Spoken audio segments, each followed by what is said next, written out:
Bakit? Pero- Wala nang ano ang mga tao dyan Si eh. Papa Trix, oh. Oh, pero Kaya dahil po shout out. pero dahil nga mabait kami ni na Boss Mike, tuturuan ka namin Kiko Barsaga. Na, Umamin ka lang publicly na may sayad ka, makakaligtas ka sa kaso mo. may PM daw si Nyulo. Puta.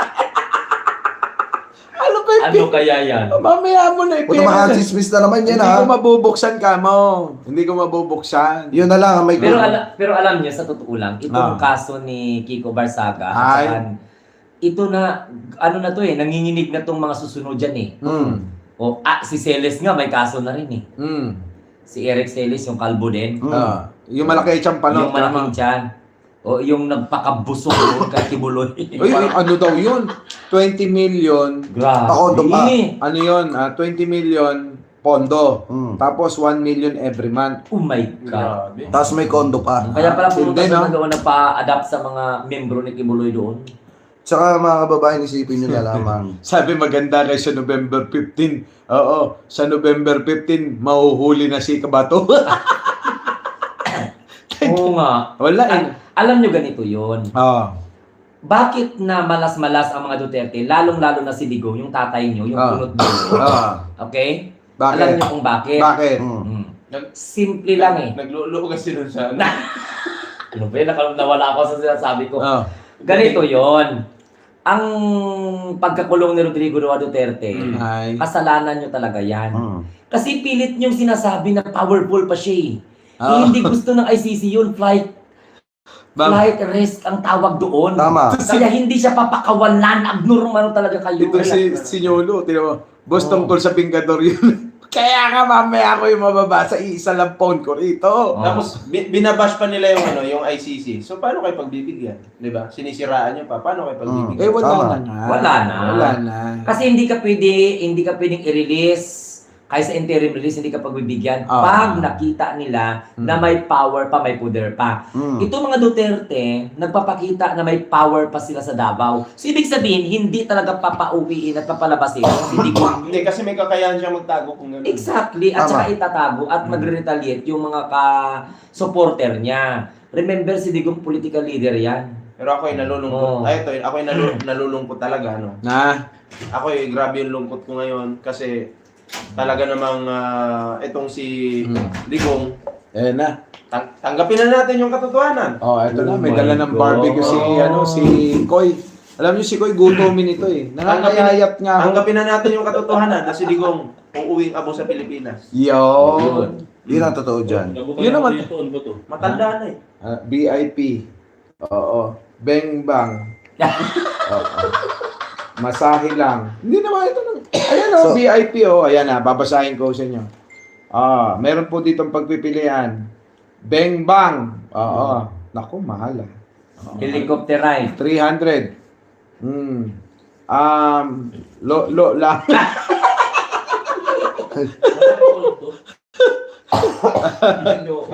Oo. 150. Oo. Masahe lang. 200. Yan. Mga kababayan ha. Pero alam mo, dapat sa mga tinatalakay namin, mga supporter ni Digong, mag-discern na kayo kasi walang kahinatnan to eh. Unang-una, naging bahagi kayo ng panggugulo.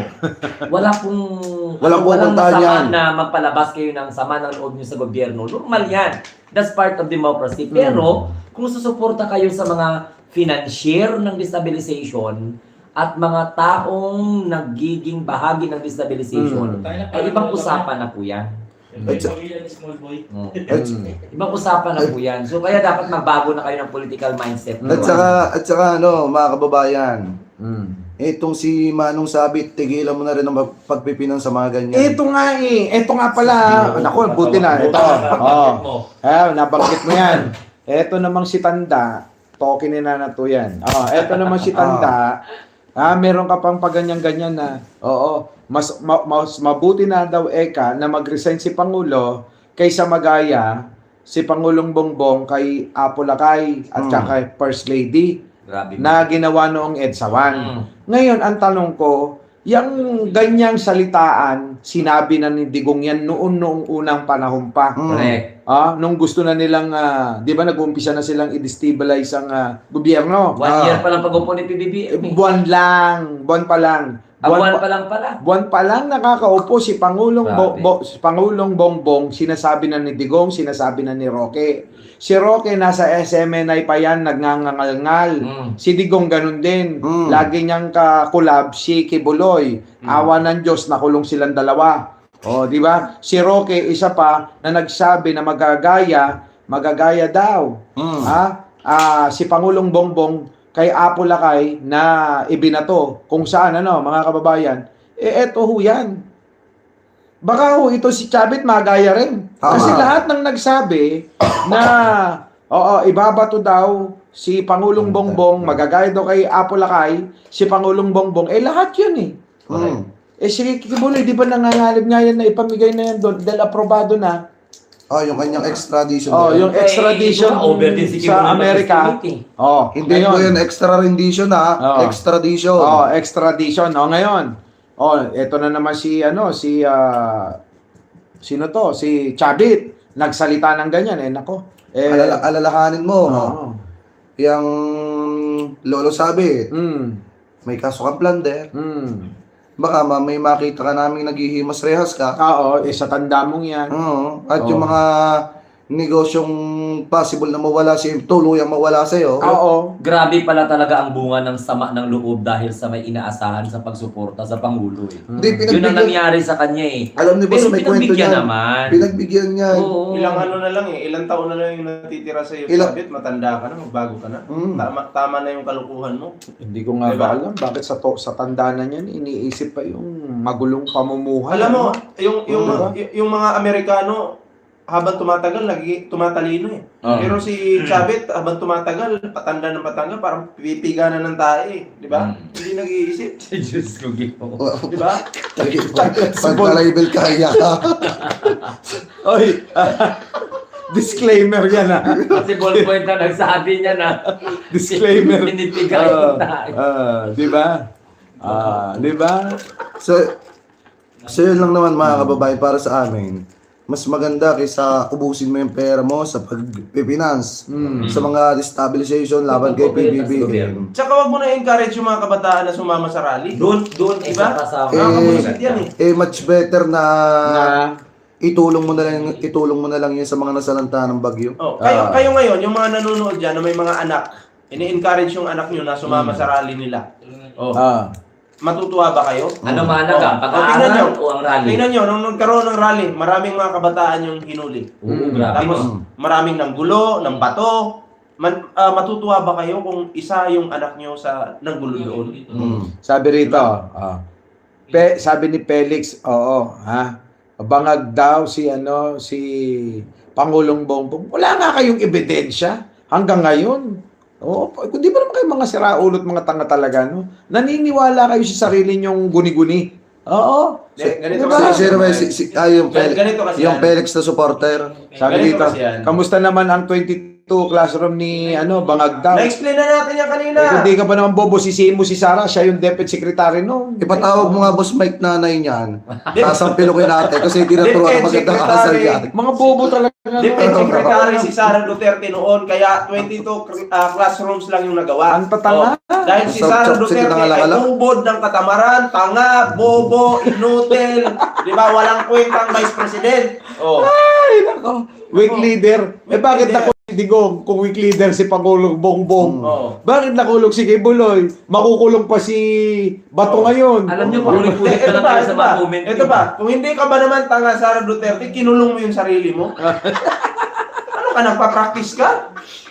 Grabe talaga. Paano makinulong? Paano niya kinulong sarili niya? Yung sinamahan si Lopez. Si Zulaika pala. Paano? Tingnan nyo naman, aminadong adik si Digong, ang pinaniniwalaan yung guni-guni nila na nag-a-addict daw si Pangulong Bongbong, naniwala sa pokpok. Anong kredibilidad nun? Naniwala siya na pumapatay ng asawa. Anong kredibilidad nun? O nasa na sila ngayon? Wala. Kasi nawala na. Bakit? Wala kasing mga kredibilidad. At saka kayo ng mga Duterte Dihad supporters, maniwala kayo sa akin. Lalayasan niyo at isusumpa niyo si Hindi Sara. pa rin mawala-wala ito Itong mga nagsasabi na si First Lady, wala daw sa Pilipinas, sa ibang bansa daw. Di ba nakasama natin, Sir Mike? Oo. Nakasama Teka, natin. bakit parang ang daming DDS ngayon? Ganito bang oras kayo gising? Ano kayo mga bambira? Hindi mo sir. Tawag dito. Vampira. Baka ngayon bumabawi. Mga Oo. doctoral. Kasi hindi pinaisa ni Koy kanina. Lumami yung DDS pre. Eh baka mamaya. Uy, throat. bakit ikaw lang yung may inumin? Ba't hindi mo pa ibigay sa akin? Naglalay pa kayo, mas bawal yun. Bawal yun? Bawal. Bawal. So, ba? anyway mga Sa kababayan, TikTok, kayo. bawal. Ano na? Ano po masasabi ninyo? Huwag masyado magdamdam mga DDS kasi alam mo sa totoo lang, itong mga tao na nasa harapan ninyo, makakatulong to sa inyo para at least magmuni-muni kayo O, ba? tingnan mo, sa mga murang bigas ngayon, o mga DDS yung nakikinabang. Oo. Lahat naman Sila, pumipila sila. Ganito yan. Ano na ba ang tumamang propaganda ng kampo ni Digong? Aber, Wala. ano na ang tumama na propaganda ni Digong? Tumama, balik sa kanila. Lahat, bumalik sa kanya. Balik sa kanila. Di ba? Oh. At sino ba yung mga vlogger na nakatikim ng kulungan dyan sa kabila? Sino? Tangina ito sa ballpoint man. Dapat pala, di ko na tinanong. Ano? Di ba? Naubusan na ng kami ng propaganda. Wala ni. Wala talaga. Di ba? Mahirap talaga nung sirain at tibagin yung... Mahirap. Lahat Presidente ng na bumabangga nagtatrabaho. kay Pangulong Bongbong Marcos, tibag talaga yan. Kailanman hindi Hindi magwawagi talaga. ang kasamaan sa kabutihan ng Pangulong Bongbong. Kita nyo, si Pangulong Bongbong hindi gumaganti ng salita. Tama. Exactly. Kundi tayo nga lang ang nagtatanggol eh. At saka yung iba, tulad ng mga nanonood sa atin. Kailan bumawi at gumanti sa inyo si Pangulong Bongbong sa panghahamak nyo sa kanya? Kahit nga si Sarah, hindi nga niya At pinigil. saka, Diba? Sir Mike, pag nakikipag-debate itong mga DDS, umaakyat sa live, Mm. hanapan mo ng anong mga tatlong nagawa ni Wala ni silang Digong. bigay. Wala silang masabi. Alam mo, panahon pa lang yan, nung mga nag-uumpisa silang bumanat kay Pangulong. Tanong ko na yan eh, ano ba ang kahit dalawa nga lang, wala silang masabi na nagawang maipagmamalaki ni Digong eh. Alam mo kung ano sasabihin? Dolomite Beach. Ayun, hindi magamit. O ayun, iimbestigahan. Diba? Ang bundok Kung doon sa Cebu. pinagmamalaki mo ang Dolomite Beach, Diba? tingnan mo yung Cebu. Oh. Di ba? Yung nangyari sa Cebu. Oo. Doon pala kinuha yung mga Basa. ano dyan sa Sierra Madre. Cebu. Lahat, winasak yung Yung beach na yan, pwede namang linisin lang eh, di ba? No, ay ito pa. Speaking of Dolomite na yan, alam mo, ang ganda sana eh. Aywan ko lang kung gusto ninyo, si Gina Lopez, hindi po Yan. na-appoint Gusto ko yan. bilang DENR Secretary. Mm. Magaling yun. Oh. Alam mo kung sino? Si Cayetano, ang isa sa mga nag-oppose dyan na hindi po siya ma-confirm sa commission appointment. Naging ano naman siya, Oh. DENR secretary naman Oh. Kaya lang, pinagtulungan nila, kaya natanggal. Tama. Kasi hindi nga, talaga na-appoint, hindi talaga na... Kasi nga, Ayaw niya talagang ipagalaw yung bundok. kasi nga, ang advokasya ni Manay Gina, ban ang mining. ang may mining, ang paninira sa mga kagubatan at kabundukan sa ating kalikasan ay ipagbawal niya. Ngayon, hindi papayag yung administrasyon ni Duterte noon. Mababawasan yung kita niya. Anong sabi ni Duterte, Sir Mike? Ha? Hayaan nyo yung mga Chinese na magtrabaho dito. Ah. So ayan, dumami yung Chinese. O nagkaroon ng company, di ba? Company doon sa ibang bansa. Lumasak yung ating Tayo ito si ballpoint man. Maghanap ako dito ng kung ano. Masyado ka gigil na gigil. Di ba? Wala nang gusto invest sa Ano sabi? Wala nang gusto mag-invest sa atin dahil sa korupsyon. Sabi ni William, bakit nung panahon ni Digong may nag-invest ba? Ay nalalabanan nga ng Pangulong Bongbong Marcos ng corruption, siya ka ang nagbulgar. Paano walang may invest? Nagdala nga ng 50 billion. Exactly. Galing ng Korea. 50.7. Mag-i-invest na. Bagong pagkakalam ko, parang ang China ata tutulong ng $1 million. Oo. Hindi lang yan. Dahil natuwa siguro kay Presidente, dahil kinamayan ni Hindi, ang alam ko, Kinausap. Kinausap. $20 million yung itutulong ng China sa Pilipinas. At $20 million. Oo! Sus, Mariusip.